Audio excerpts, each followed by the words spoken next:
Turns out that memory retrieval is far easier, faster, and more likely to be fully summoned if the context that is present during recall matches the context that was present when the memory was formed. So when I created the intention, the thought, the memory, when I get to the kitchen, go get reading glasses, I was surrounded by a certain set of cues, the context. So I had the book I was reading on my bedside table. It was bedtime. There's my reading lamp. There's the bookcase next to my bed. When I got to the kitchen, there were none of those cues available, other than the glasses that I didn't see, to trigger the memory of what I wanted.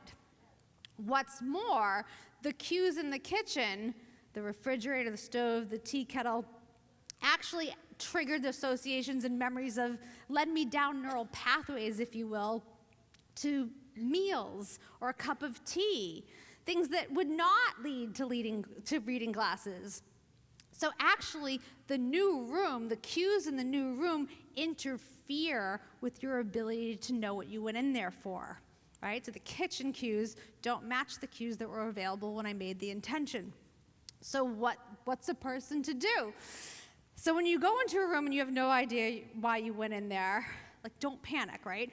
So this is why when I went back to my bedroom and I was surrounded by all those cues, it's like, oh, now I know exactly what I want, reading glasses.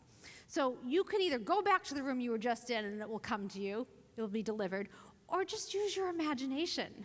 Like, okay, where was I? Picture it, and then look at all of the cues, look at the context, and it should immediately deliver to you why you went in there.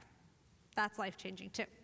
And it should be noted here that context doesn't just mean like what's in the room. It can also mean the time of day, the weather, who you're with.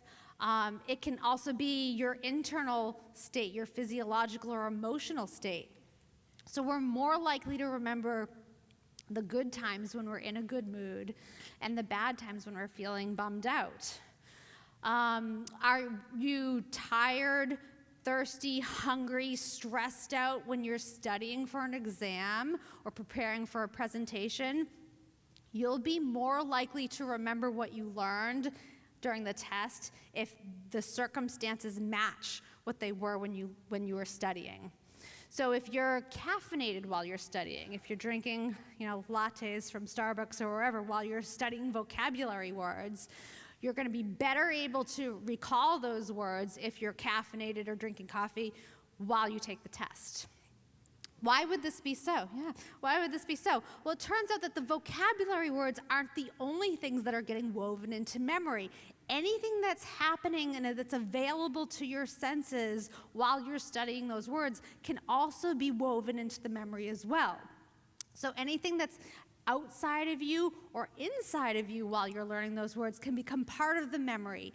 An activation of any part of the memory can serve to trigger the recall of the other parts.